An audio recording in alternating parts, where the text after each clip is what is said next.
Mwena bali baseka nti nno ndi ku musito mujja swaala.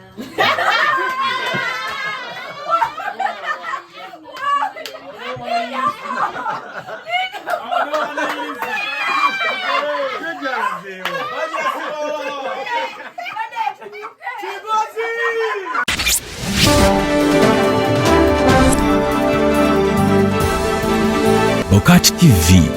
Neera. Mwena bali baseka nti nno ndi ku musito mujja swaala.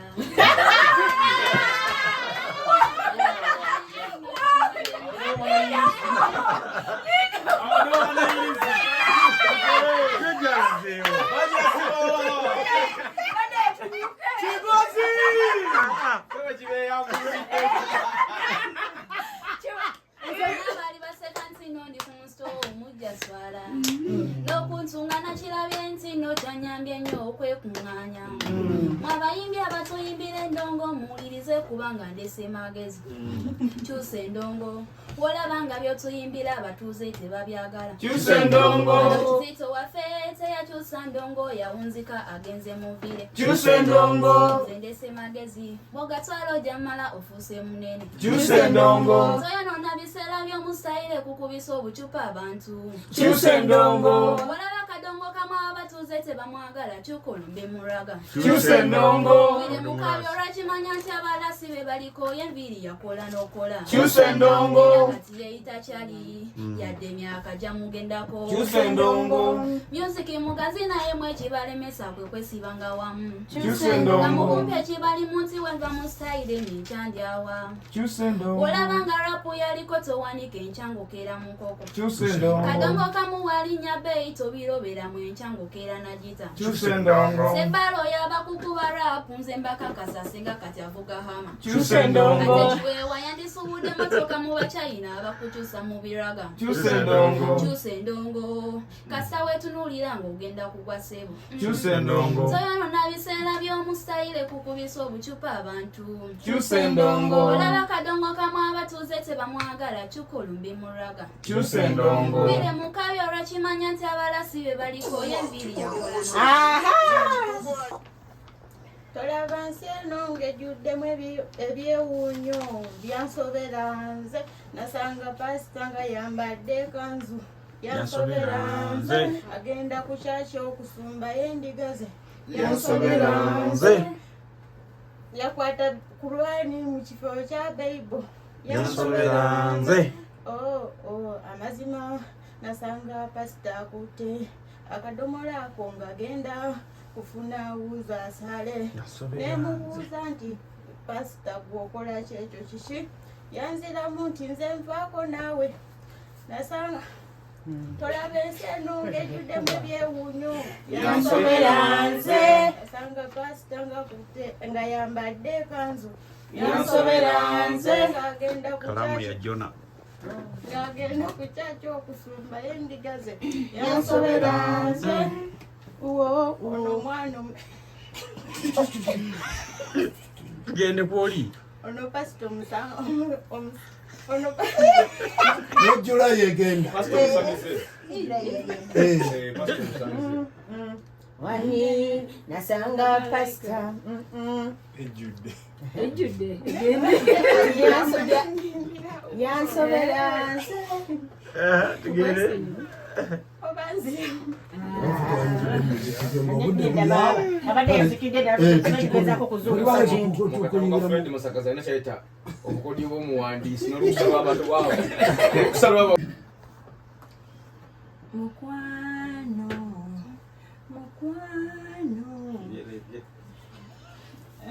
Genda maaso. kunteekateeka zonna lumu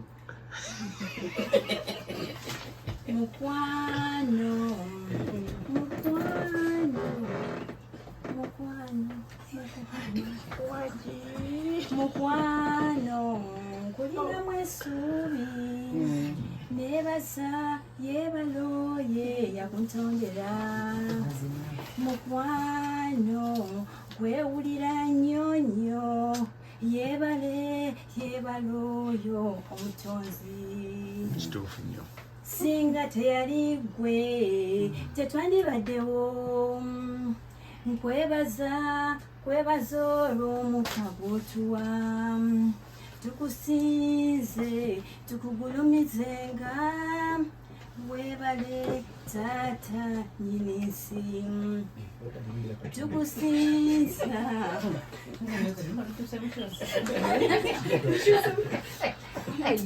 n'ekisanga ataki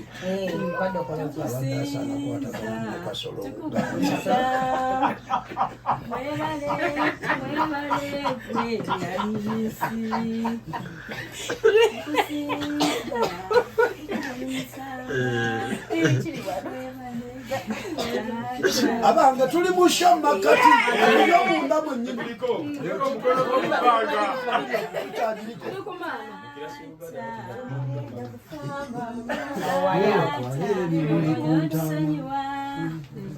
tetulina kyakukola ffe baana bo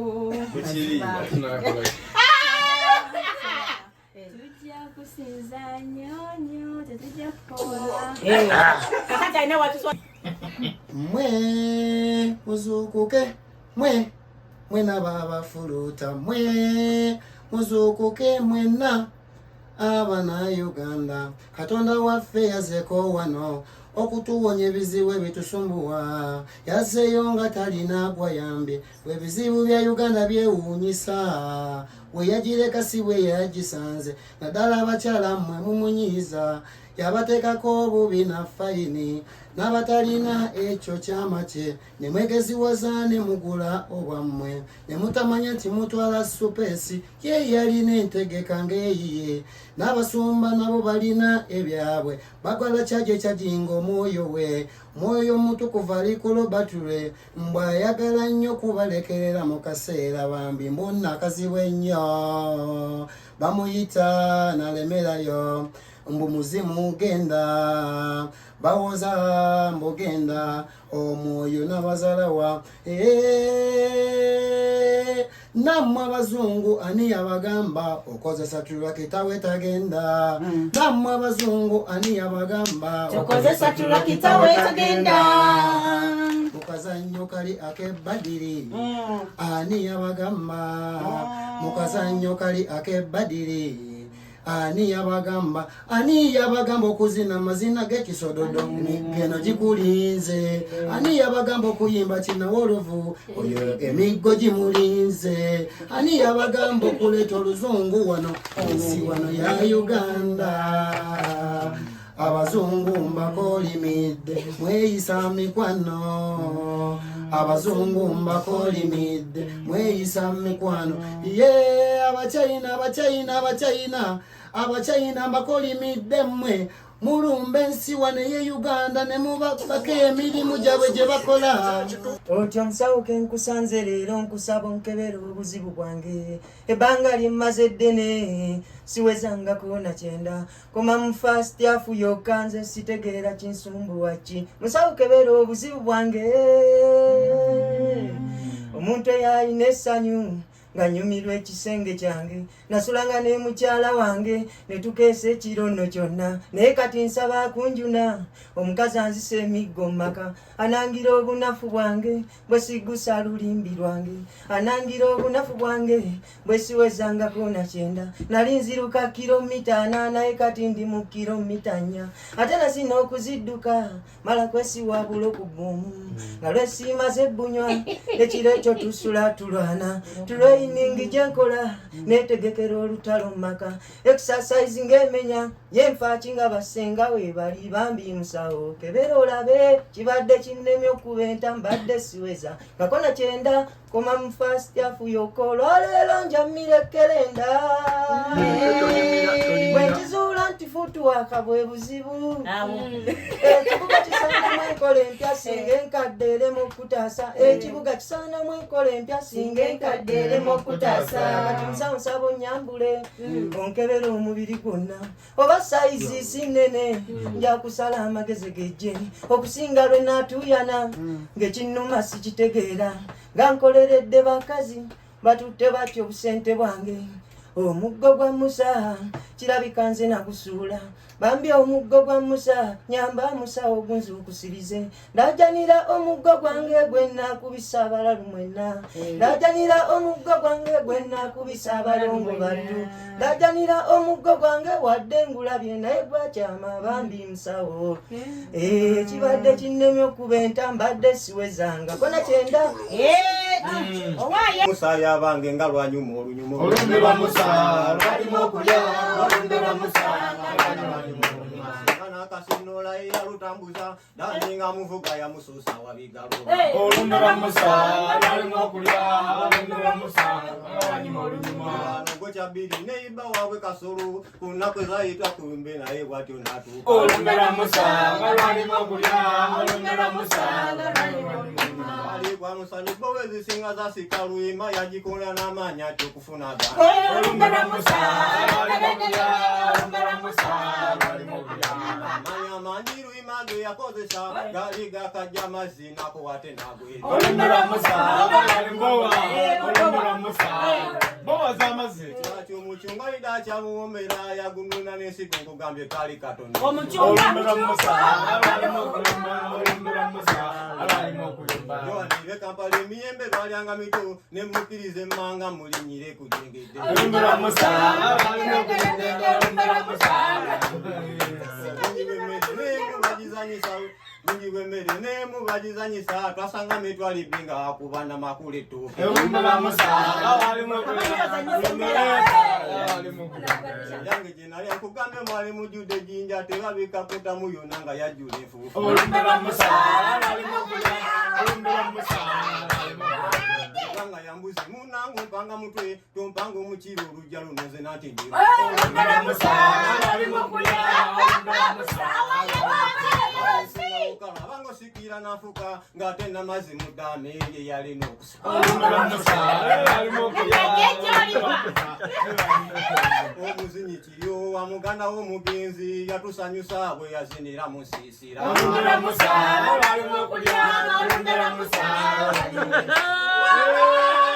Jantibira kamakuba engoma akayimba kalero bakayita nnene abakyala n'abaami musembereko gyendi kuba nakizude nga mwena mwagala nnene kyabasajja bakuna abasinga bagala nnene nga kyabakazi bakuna abasinga bagala nnene bava ku mapensa ne bagula nnene ng'ogyeko koyikoyo abalala abalina nnene olaba neriyana baaba kyabere kiba kalungi kyakisha kimbagambe gyali kalebule babuulire gwe nekademukangako omukyalo eri yakula newula gwe wabula simu yanakato nnene Wabule simu yanakato nnene. Yambe simu yanakato nnene Wabule simu yanakato nnene. simu yanakato nnene tumbe Simu yanakato nnene. nze ngaasira kabinene naye no simu yanakato nnene Jessica gwe naleka kati nga gwe talina simu nagenda okudda kuviire sebo nga yafuna nnene ate kafiyo nakangako mu kisanyi kakubidde simu ne kaŋŋamba kafuna nnene oyo gye wane nabaddawo kati nampita naŋŋamba dayisi jange olabe esimu gye nafuna ngendo gikwatako ho nga yafuna nnene naŋŋamba eyo zi iPhone spaka 60 kati tajjawo ne maama bagala nnene asigamema b'omu bibuga bagala nnene yatibye oyo ku kamera ayagala nnene oyo ayagala nnene abaana b'Ekalere bagala nnene abaana b'e Masaka bagala nnene abaana b'e Busoga bagala nnene ne mukyala w'omukyalo ayagala nnene Salvatoni okyali gabana batekino gasangati bagala nnene gabana b'okutikitoko bagala nnene oyo kalebule ayagala nnene nnyo ne bakifu baffe bagala nnene nnyo kifuna ndawula ayagala nnene nnyo nnyo nnyo nnyo Lwasa ayagala nnene nnyo nnyo Moshidizo ayagala nnene Manje sente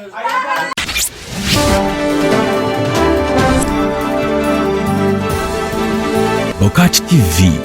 Nera